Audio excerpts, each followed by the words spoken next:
Magandang araw mga tropa. Welcome to Mr. G.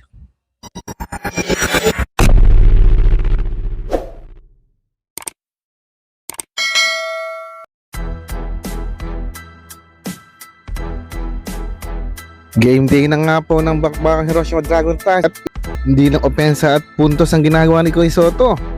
Monster rebound ang ginagawa niya.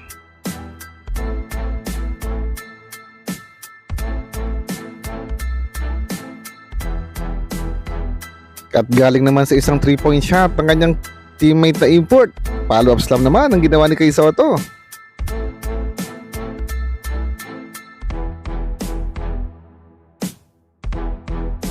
At naiuwi nga ng Hiroshima Dragonflies ang panalo sa score na 90-72.